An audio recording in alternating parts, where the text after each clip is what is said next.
Earl Pearson Jr. is racing this weekend, but I'll explain why I don't think this is a grand comeback. Plus changes coming to I-70 Speedway, breaking IRA sprint car news, big events ahead this weekend, and more. Let's go.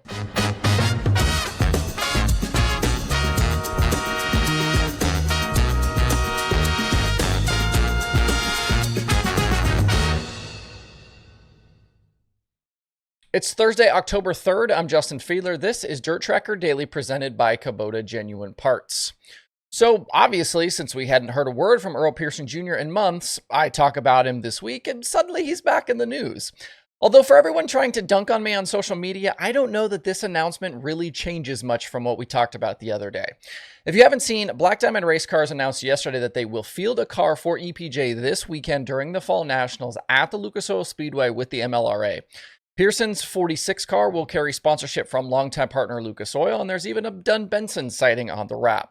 This will be EPJ's first race since the Slocum 50 at 34 Raceway back in July.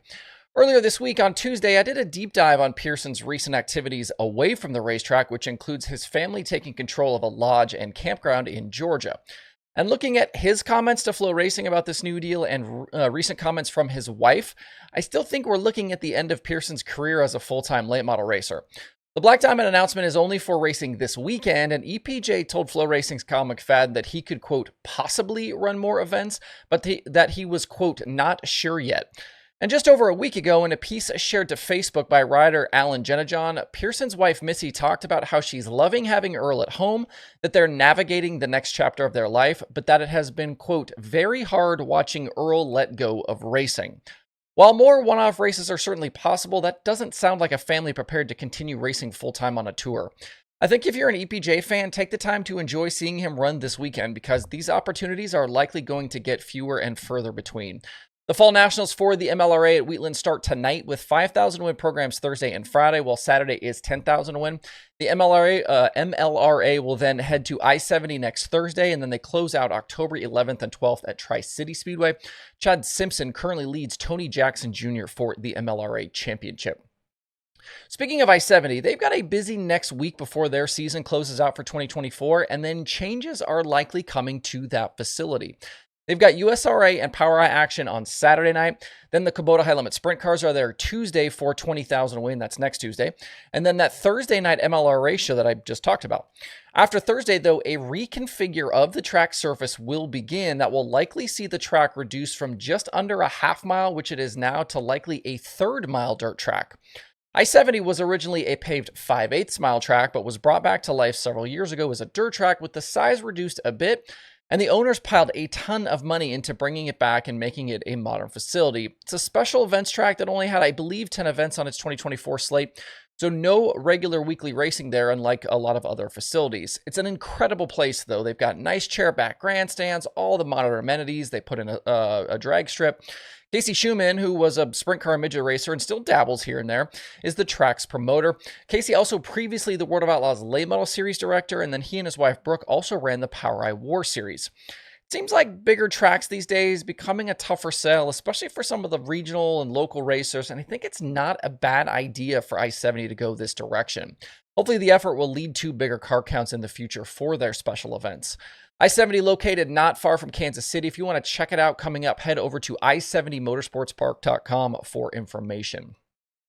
We do have a little breaking news to share on the show today, this one regarding regional sprint car stuff.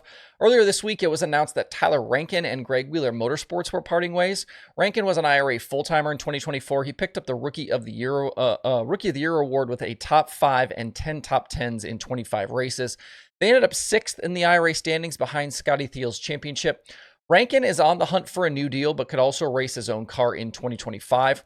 As for Greg Wheeler Motorsports, they will announce today that they've hired New Zealand racer Max Guilford to pilot the 16C for a full IRA run in 2025.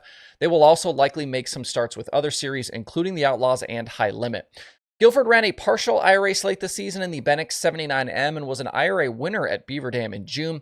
Guilford also raced with Bill Rose for a handful of shows on tour with the Outlaws before he was hurt in a crash at Huset's in August.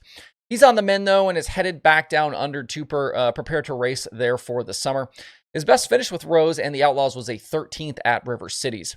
2024 was kind of his first significant wing sprint car schedule in the U.S. He appeared 34 times between the Outlaws, IRA, MOA, Fast, and others. He had that IRA victory plus 7 top 5s and 13 top 10s. He actually started coming to the U.S., though, to race in 2019 and 2020, but back then it was non-wing shows. From what I can find, he didn't make his first wing starts until the summer of 2023 here in the U.S. We don't know the IRA schedule yet, as we're still a few months away from those announcements, but Guilford and Wheeler should be right in the mix next season for that IRA title. All right, looking ahead to the weekend, a bunch of racing is coming up. At Williams Grove, it's National Open time with $75,000. That's the payday on the line Saturday night for the World of Outlaws and P8 Posse drivers. They're expecting at least 50 cars, and I think you'll see some high-limit teams make the trip since they are off this weekend.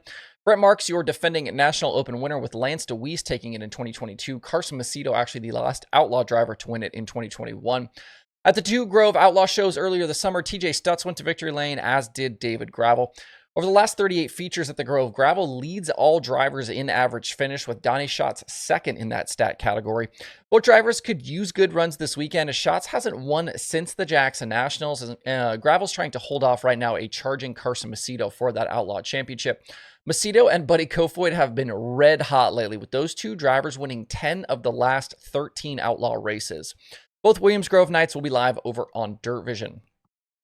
At Pittsburgh's PA Motor Speedway, the Lucas Chase will finally get rolling with 2 nights at the Pittsburgher 100. 10,000 win on Friday, 50,000 win on Saturday. But more importantly, the first chance for Ricky Thornton Jr., Devin Moran, Jonathan Davenport, and Tim McCready to establish themselves for this title fight. And these races are going to be a bit more important with the loss of East Bay and the Atomic shows. It was going to be a 7-race battle, but now it's down to 5. RTJ has won 2 of the last 3 at PA Motor Speedway, but that was obviously with SSI. With him being a bit off here as of late, we'll see if he can get going in the right direction again this weekend. These 2 races will be live over on Flow Racing. Another season that's getting close to wrapping up is for the Hunt the Front Super Dirt Series. They're at the Talladega Short Track Friday and Saturday. That coincides with the NASCAR weekend across the street at the Big Track.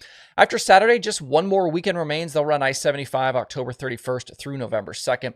Brandon Overton likely on his way to this series championship as he leads Ashton Winger by almost triple digits. Overton, though, only has 2 Hunt the Front Series wins this season, with the last one coming way back in May at Swainsboro. Hunt the Front TV has streaming for this one if you would like to tune in. Elsewhere, you've got the Extreme Outlaw Midget Finale at Jacksonville. They're running both nights with MOA sprint cars. Kenan McIntosh comfortably ahead of Ryan Timms for that Extreme title. The Mars late models have 2 nights at Fairbury coming up, 5,000 and 12,000 to win. Those are the final shows of the season, and just 7 points separate Jason Fager and Ryan Unzicker right now for that Mars championship. Should be a fun weekend there. At the dirt track at Texas Motor Speedway, Power Eye sprint cars will race Friday and Saturday for 5,000 and 7,000 to win. Ayrton Jennington leading the Power Eye Championship. Those guys will also get a chance to tune up before High Limit comes to town the following weekend. I think that'll kind of be a dual tune-up for the drivers and for the racetrack. And after 2 months off because of High Limit and the Outlaws in California, the NARC Series fires back up with a stop on Saturday at Hanford for the Maury Williams Twin 20s. Justin Sanders and Cole Macedo locked in a tight one there. Only 5 events left to decide that one. If you want some modified action, check out the US MTS competitors at Route 66 in Texas. They're going topless for 2 nights, Friday and Saturday. Jake Tim and Rodney Sanders trying to catch Jim Chisholm right now for that championship. Drop me a comment. Let me know what your dirt racing plans are for the weekend. We'll call it good for there today. Appreciate you guys tuning in all week. Enjoy the dirt racing weekend ahead, and we'll see you right back here on Sunday.